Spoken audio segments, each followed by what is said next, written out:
زندگی میں ایک بھی کسی نے نماز نہیں پڑھی، وہ فرض کا انکار نہیں کرتا، مسلمان ہے، گمراہ بھی اس کو نہیں کہا جائے گا چاہے ایک بھی نماز نہیں پڑھی. لیکن کسی صحابی کے بارے میں برا عقیدہ رکھتا ہے یا کسی اہل بیت کے کسی فرد کے بارے میں برا اعتقاد رکھتا ہے تو یہ گمراہ ہے، چاہے وہ تہجد بھی پڑھتا ہے، اشراق و چاشت بھی پڑھتا ہے، ساری نمازیں پڑھتا ہے، پیشانی پر داغ بھی سجدے گا اور پیری مریدی بھی، اور بھلے کوئی بھی اس کو نسبت حاصل ہو اور نیک پرہیزگار مانا جاتا ہو، لیکن اس وجہ سے یہ اس بے نمازی سے یہ بدترین شخص ہے کہ جو ان حضرات میں سے کسی سے بغض رکھتا ہے، عناد رکھتا ہے. اللہ پاک ہمیں صحابہ اہل بیت کی محبت پر قائم رکھے اور انہی کی محبت پر خاتمہ کرے.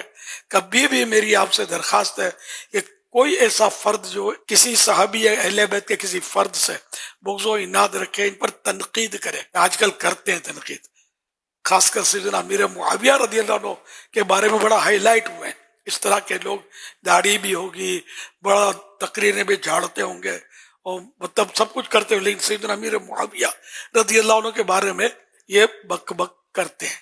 تو ایسوں کی گلی سے بھی نہیں گزرنا، ان کی آواز کان میں پڑے تو کان بند کر لینا، کہ خدا نہ کرے صحابہ اہل بیت کی محبت کی شمع جو روشن ہے ہمارے دل میں وہ کہیں مدھم نہ پڑ جائے، یا خدا نہ خواستہ کہیں یہ بجھ نہ جائے. خطرہ، بہت خطرہ.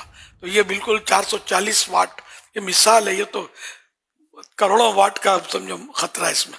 تو کبھی ایسوں کے قریب بھی نہیں جانا، بھلے وہ اہل سنت ہی کہلا رہے ہوتے، ان کے قریب نہیں جانا. اہل سنت وہ جو میرے آقا امام اہل سنت اعلی حضرت امام احمد رضا خان رحمۃ اللہ علیہ، جنہوں نے صحابہ اہل بیت کی محبت کے ہم کو جام پلائے ہیں، اور ان کی کسوٹی پر جو پورا اترے نا، واقعی اور پکا سنی وہ ہے.